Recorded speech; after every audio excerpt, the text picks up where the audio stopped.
안녕하세요. 오늘도 사연살롱을 찾아주셔서 감사합니다. 경기도에 사는 30대 여성이에요. 어릴 때 제 별명은 냉면이었어요. 제 친정이 냉면집을 하거든요. 친할머니 때부터 이어져 내려온 52년 전통 냉면집을요. 30도 안 된 나이에 사고로 남편을 잃고 시장통에서 냉면집을 하셨던 친할머니는 당신과 닮은 며느리한테 그 가게를 물려주셨어요. 저희 엄마 역시 30줄에 상처하고 우리 남매를 키워야 했거든요. 처음부터 저희 엄마한테 가게를 물려줄 생각을 하셨던 건 아니었대요. 아가, 애들은 나한테 맡기고 너는 친정에 돌아가 새 인생 살아라. 넌 아직 젊고 새 인생 살기에 늦은 나이도 아니지 않니? 애들 걱정은 말아라. 내가 부모 빈자리 티 안 나게 키워서 대학도 보내줄 테니까. 어떻게 넌 닮아도 더러운 이 시애미 팔자를 닮았니? 아휴, 가여운 것. 어머님, 제가 어머님 팔자를 닮았는지는 몰라도 처지는 달라요. 어머님께는 어머님을 돌봐주실 시어머니가 없었지만 저는 달라요. 제게는 장사 잘 되는 냉면집을 가진 시어머니가 있거든요. 그러니 내 새끼들이랑 굶고 살 걱정은 없어요. 새끼들 굶기지 않고 살 수 있는데 제가 왜 애들을 두고 떠나요? 앞으로는 그런 말씀 마시고 저랑 저희 애들 좀 어머님이 걷어주세요. 어머님 밑에서 일 배우고 살 테니까 나중에 가게도 저 주시고요. 그래 주실 거죠, 어머님? 그렇게 저희 식구는 친할머니 댁에서 살게 되었고 엄마는 할머니 가게에서 일을 배우게 되었어요. 친모녀처럼 사이가 좋았던 할머니와 엄마는 15년간 함께 장사를 하셨고 노안으로 할머니가 돌아가신 이후에는 엄마가 가게를 물려받아 운영하셨어요. 그리고 7년 전 오빠가 회사에서 희망퇴직을 당하면서 엄마 밑에서 일을 배우게 되었어요. 그러다 4년 전 엄마가 이모들이 사는 일령으로 가서 전원주택 생활을 하시겠다고 하셔서 오빠가 가게를 물려받게 되었어요.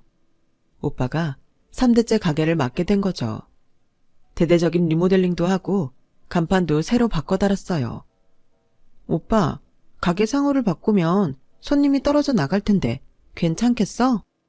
이름이 너무 흔해서 차별성이 없잖아. 알만한 단골들은 다 아니까 딱히 손님 떨어질 걱정은 없어. 또 좀 떨어지면 어때? 맛보면 다시 돌아올 텐데 뭐. 오빠의 자신감에는 이유가 있었어요. 저희 집 냉면은 육안상으로도 다른 냉면집들이랑 확실히 다르거든요. 육수부터 고명까지 너무 달라서 처음 저희 가게를 찾아오는 손님들은 냉면 그릇을 받아들고는 놀라곤 해요. 하지만 한 젓가락만 먹어봐도 바로 그 맛에 매료될 정도죠. 저희 할머니의 특급 레시피에는 다른 냉면집에서 쓰지 않는 재료가 몇 가지 들어가는데 그 비법을 배우려 찾아오는 사람들이 많았지만 한 번도 알려준 적 없는 특급 비밀이죠. 실은 저도 거기에 뭐가 들어가는지 몰라요. 딸인 제게도 엄마는 레시피를 알려주지 않았거든요. 바로 이 레시피가 제가 사연을 보내게 된 이유예요. 불쌍해서 받아줬더니 남의 집 기둥뿌리까지 뽑아가려고 했던 인면수심의 인간들 때문이죠. 배신자는 늘 가까이 있는 사람 중 하나라고 그 말이 틀리지 않다는 걸 증명한 인간들이기도 해요. 바로 제 시누이 내외거든요. 제 시누이는 제 과외 선생이었어요. 제가 예고를 다니던 시절 고1 말부터 고3 수능 전까지 저는 시누이한테 영어랑 수학 과외를 했어요. 학교에서 학과 수업과 실기 수업까지 마치고 나면 밤 10시가 넘어서야 끝났기 때문에 평일엔 학원을 다닐 시간이 없었어요. 그래서 엄마는 생각 끝에 학원에서 저를 집까지 데려오는 차 안에서 과외를 받게 하셨어요. 1시간 남짓한 그 시간 동안 시누이와 저는 엄마 차 뒷좌석에 앉아 과외 수업을 했어요. 늦은 시간에 그것도 차 안에서 과외를 하겠다는 사람은 흔치 않았어요. 다들 한두 어달 하다가 이런저런 핑계를 대고 그만두기 일쑤였죠. 솔직히 어두침침하고 흔들리는 차 안에서 과외를 하다니 미친 짓이죠. 게다가 12시가 다 돼서야 수업이 끝나고 내일 막차를 타고 집에 돌아가야 하는데 왜 안 그렇겠어요? 그런데도 시누이는 그 힘든 생활을 2년 넘게 했어요. 집 형편이 어려워서 자기가 등록금을 벌지 않으면 안 되는 상황이었거든요. 머리도 좋고 생활력도 강해서 어디에 떨어져도 살아날 사람이었죠. 과외 실력도 좋았고요. 덕분에 제가 성적도 많이 올릴 수 있었고 내신뿐만 아니라 수능 시험도 도움을 많이 받았어요. 위대 특성상 수능이 끝나면 바로 실기시험 준비에 들어가게 되는데 저 역시도 그랬어요. 그래서 실기시험 준비에 들어가기 전에 모처럼 시간을 내서 신우이랑 하루 놀기로 했어요. 3년 동안 학교랑 집 밖에 모르는 생활을 했던 탓에 신우이한테 연대 구경 좀 시켜달라고 졸랐어요. 신우이가 연대생이었거든요. 우리 학교에 가자고? 별로 볼 것도 없을 텐데. 그러지 말고 홍대 가자. 홍대는 볼 것도 많고 놀 데도 많잖아. 언니, 홍대는 내가 합격해서 천천히 둘러볼 테니까 언니네 학교 구경 좀 시켜줘. 연대는 미대가 없어서 지금 아니면 가볼 일 없단 말이야. 제가 끈질기게 부탁한 끝에 신우이는 마지못해 저를 데리고 연대로 갔어요. 입구부터 주작대로처럼 쭉 뻗어있는 중앙로가 인상적이더라고요. 그 길을 따라 걷는데 신우의 행동이 좀 어색해 보였어요. 마치 낯선 관광지를 찾은 관광객처럼 사방을 두리번거리더라고요. 언니, 왜 그렇게 두리번거려? 꼭 남의 학교 온 것처럼? 저는 별 뜻 없이 한 말이었는데 그 말에 신우의 표정이 굳더라고요. 그리곤 어색하게 한참을 걸었어요. 날도 추워서 건물 안으로 들어가고 싶은 마음에 신우인의 과 강의실을 보여달라고 했는데 순간 당황한 표정으로 누나를 굴리더라고요. 그러더니 어렵게 입을 뗐어요. 예솔아, 실은 내가 그동안 너랑 너희 어머님한테 거짓말을 했어. 나 사실은 연대생 아니야. 처음 너 과외 시작할 때 가져갔던 재학증명서는 내 남동생 거였어. 늦었지만 미안하다. 너무 놀라서 말도 안 나왔어요. 그동안 감쪽같이 속았거든요. 시간에 쫓겨 차 안에서 수업을 하다 보니 따로 얘기를 나눌 시간도 없어서 신우이에 대해 아는 게 별로 없었지만 그렇다고 이렇게 뒤통수를 칠 줄은 몰랐어요. 그럼 언니는 어느 대학 다니는데요? 그게 졸업한 지 좀 됐어. 나 전문대 나왔거든. 연대생이 아니라는 말보다 전문대를 나왔다는 말이 더 놀라웠어요. 학력차별을 할 생각은 없지만 그동안 저를 가르치던 실력을 보면 누가 봐도 공부 잘하는 명문대생 같았거든요. 비록 내가 전문대를 나오긴 했지만 공부는 정말 잘했어. 너도 나한테 배워봤으니까 알 거 아냐. 나도 서울 4년제 대학 정도는 충분히 들어갈 성적이었는데 집안 사정이 안 좋아서 전문대 들어간 거야. 한 해에 2명이나 대학에 들어가면 부담이 너무 크잖아. 그래서 나는 전액 장학금 받고 전문대 들어갔고 쌍둥이 동생은 연대에 들어가게 된 거지. 쌍둥이 동생이라면 아까 말한 연대 다닌다는 남동생이요? 제대하고 다음 학기에 복학한다고 지금 한창 알바 중이야. 이 근처 카페에서 알바하는데 이럴 줄 알았으면 진짜 거기로 갈 걸 그랬다. 추운데 밖에서 궁상 떨 거 없이. 지금이라도 가서 인사할래? 내 동생 완전 꽃미남이야. 여자들한테 인기도 많다니까. 워낙 여자한테 관심이 없어서 지금껏 연애 한 번 못 해봤지만. 그러지 말고 가자.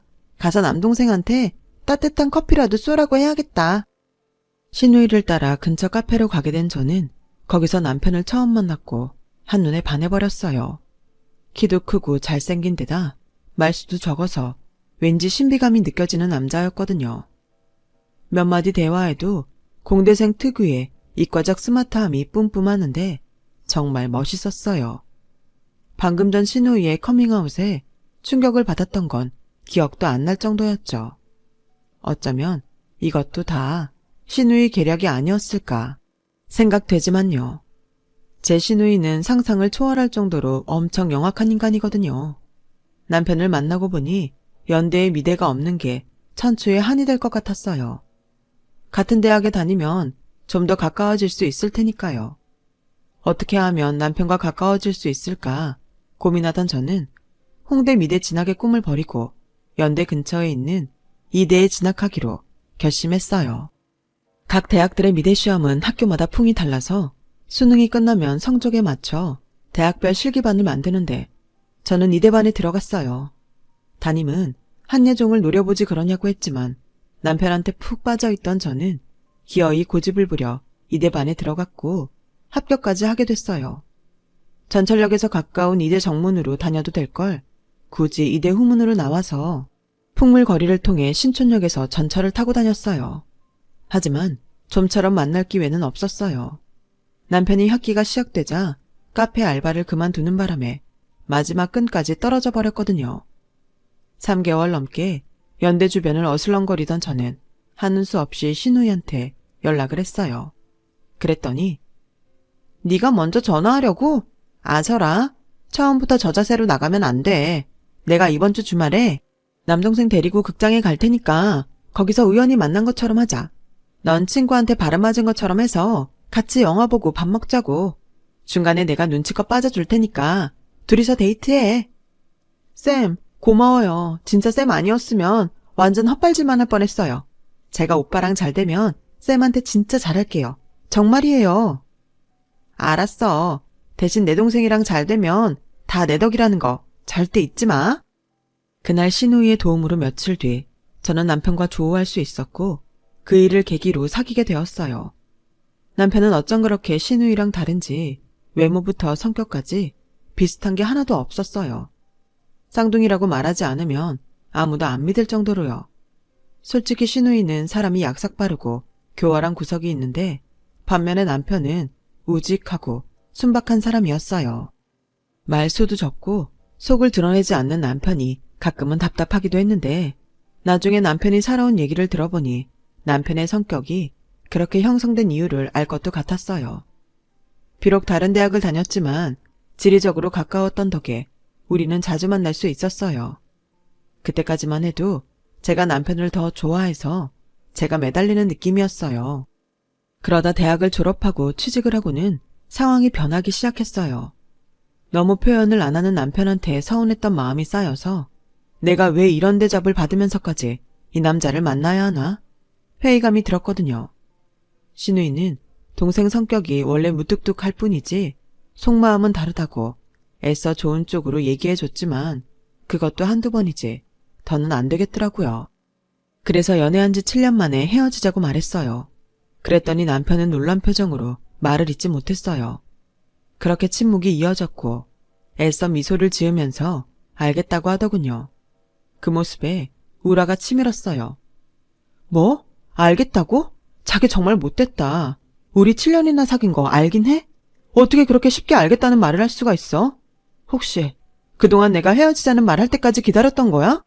진작부터 나랑 끝낼 마음 있었는데 내가 먼저 말할 때까지 잠자코 기다렸던 거냐고. 정말 무서운 사람이다. 자기 같은 사람한테 7년이나 애정을 쏟아부은 내가 바보였어. 이런 남자가 뭐가 좋다고. 결국 말도 끝맺기 전에 눈물이 쏟아지고 말았어요. 슬퍼서가 아니라 억울해서 그랬어요. 적어도 나는 시간이 지나면 자기가 나한테 마음을 열어줄 줄 알았어. 내가 먼저 좋아했고 내가 더 많이 좋아했던 거 인정해. 그래도 7년이나 만났으면 자기도 조금은 변할 거라 생각했다고.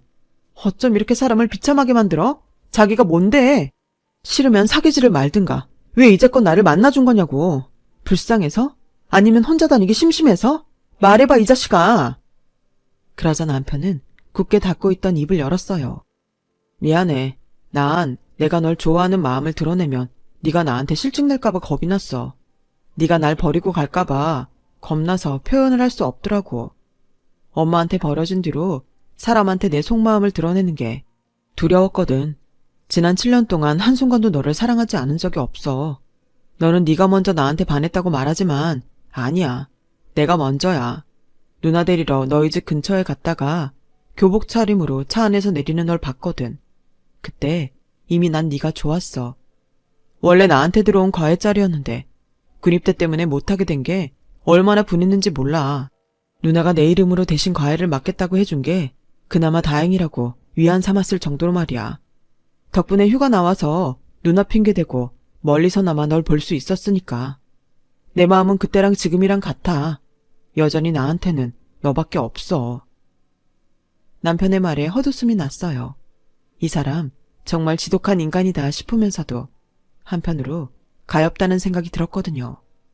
도대체 어떻게 살아왔길래 자기 감정을 그렇게 누르고 살 수 있는 걸까요? 일찍도 말한다. 왜 차라리 나 죽고 난 다음에 내 무덤에 와서 고백하지 그랬어? 진작 말했으면 그동안 나 혼자 소갈이 하진 않았을 거 아니야. 미안해. 내가 앞으로 노력할게. 노력 안 하기만 해. 그땐 진짜 끝이야. 근데 엄마한테 버려지다니? 그게 무슨 소리야? 지난번에 자기한테 전화했을 때 어머님이 받으셨는데? 사실은 그게 말이야. 사귄 지 7년이나 돼서야 저는 남편의 가정사를 들을 수 있었어요. 남편네 집은 재혼 가정이었어요. 아버님이 남편 친모랑 헤어지고 나서 지금의 어머님과 재혼한 거였죠. 신우이는 시어머니가 데리고 들어온 자식이었어요. 재혼 후 이사를 한 뒤 재혼 가정인 걸 숨기려고 남편과 신우이가 일란성 쌍둥이인 것처럼 주변에 말하고 살았더라고요. 저도 그렇게 알고 있었고요. 누나한테는 모르는 척 해줘. 주변에 알려지는 거 싫어하거든. 기가 막혀.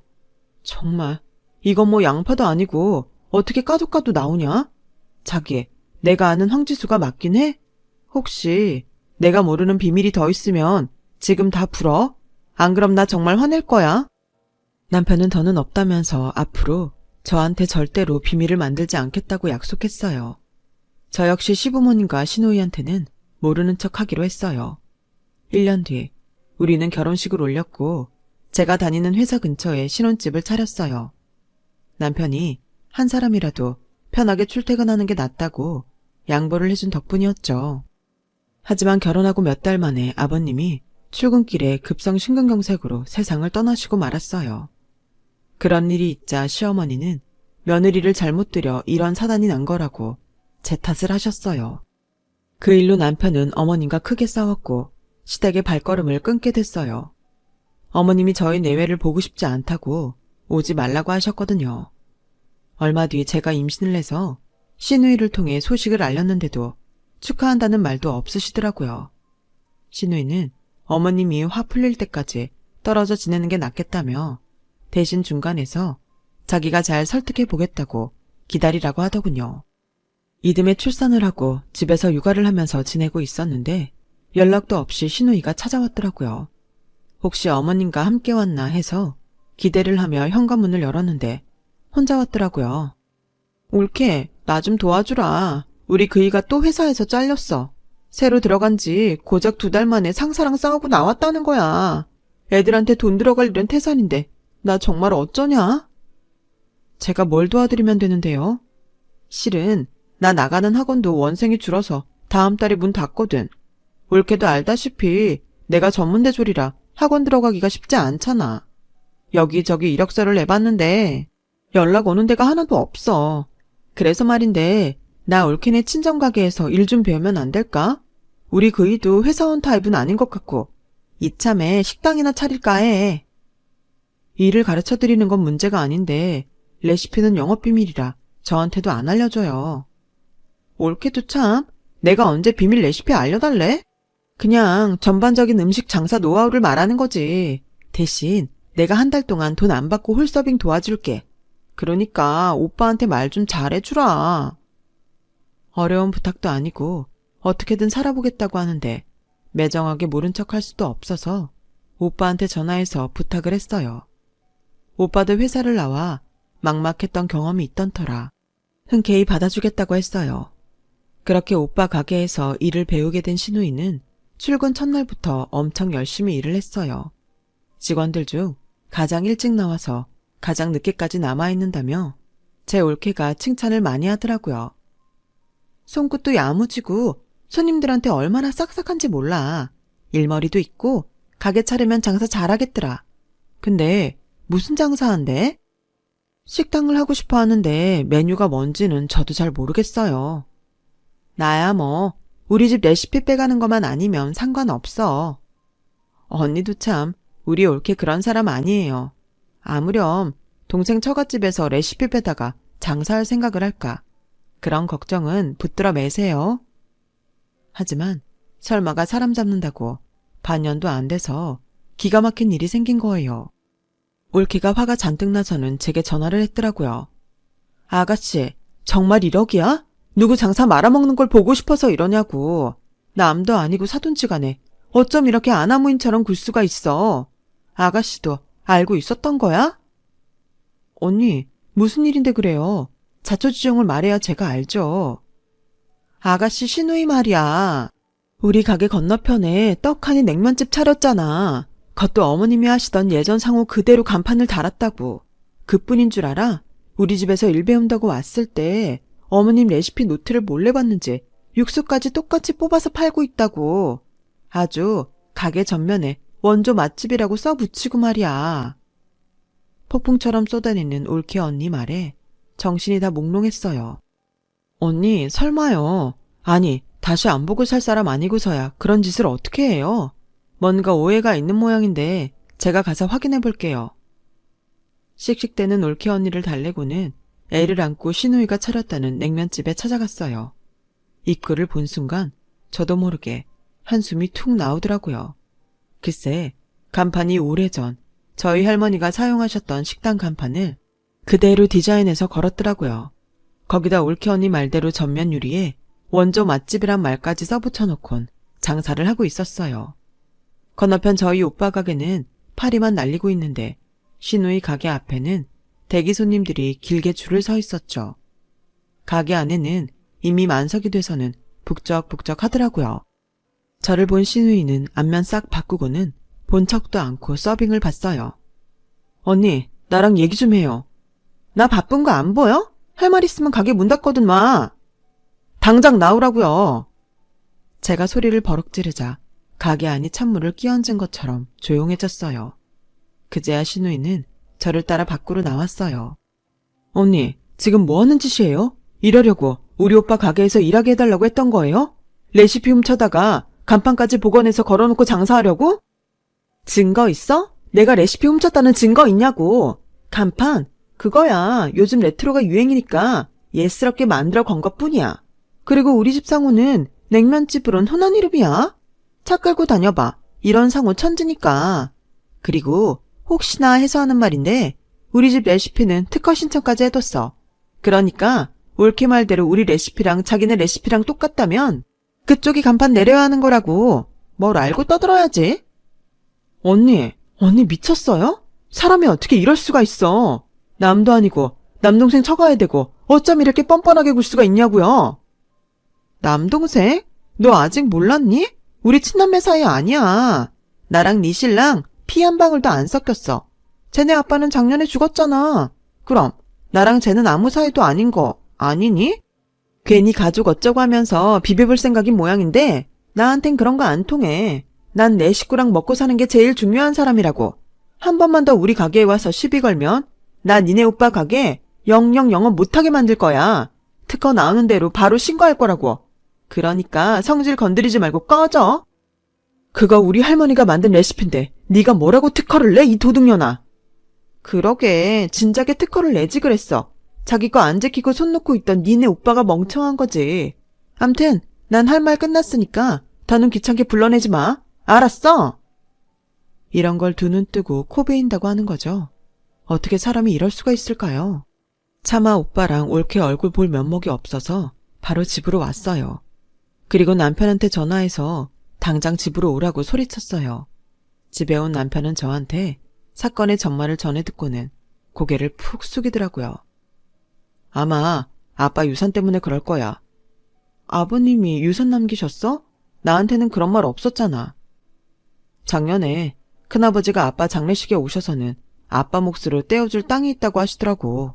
할아버지가 돌아가시면서 주고 가셨던 건데 그땐 가격도 얼마 안 돼서 나중에 형제분들끼리 나눠 갖기로 했었더나 봐. 그런데 몇 달 전쯤에 땅 가격이 많이 올라서 파시겠다고 하더라고. 세금 내고 남은 금액을 똑같이 나눠서 갖기로 했는데 큰아버지가 내 앞으로 주시겠다고 하는 거야. 어머니랑 누나한테는 못 주겠다고. 어머니가 그 소리를 듣고는 노발대발 하셨는데 그 뒤로 누나도 나랑 연락을 끊어버렸어. 그래도 형님 가게에서 일 배운다고 하길래 화 좀 풀리면 다시 연락하겠거니 했는데 그 일로 이런 일까지 벌일 줄은 몰랐어. 내가 누나 찾아가서 설득해 볼게. 형님한테도 찾아가서 사과드리고. 그날 남편이 신우이 가게로 갔지만 애꿎은 설거지 물세례만 받고 그대로 쫓겨왔어요. 그 이후로도 몇 차례 찾아갔지만 대화조차 불가능했어요. 남은 방법은 소송뿐이었죠. 그동안 엄마가 걱정하실까봐 이번 일을 말씀 못 드렸는데 소송을 하려면 엄마 도움이 필요해서 어쩔 수 없이 연락을 하게 되었어요. 다른 사람도 아니고 신우이가 그런 일을 벌였으니 엄마한테 죄송해서 미치겠더라고요. 그런데 얘기를 다 들은 엄마는 픽 웃으시더니 그러는 거예요. 네 신우이 하고 싶은 대로 하라고 그래라. 우리 가게에 소송을 걸든 셔터를 내리든 마음대로 하라 그래. 그리고 네 오빠한테 수요일 내로 내가 가서 정리해 줄 테니까 마음 졸이지 말고 있으라 그래. 너랑 황서방도 걱정 말고. 안 그래도 엊그제 황서방이 찾아와서 무릎까지 꿇고 사과하고 가더라. 유산 때문에 자기 누나가 그런 것 같다고 죄송하다고. 그게 어디 황서방 잘못이니? 나래도 내 핏줄한테 유산 주고 싶지. 피 한 방울 안 섞인 남한테 유산을 나눠주고 싶겠니? 니네 시어머니 죽어봐라. 그 유산 황서방한텐 한 푼도 안 남겨줄걸? 세상 이치가 그런 거야.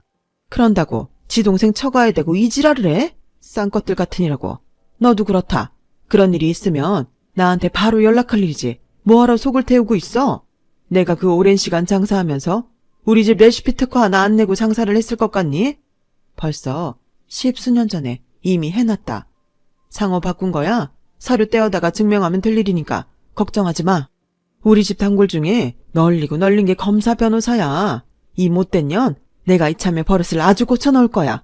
어디 감히 내 새끼들을 건드려? 엄마 말대로 신우이가 낸 특허 신청은 결국 거절되었어요.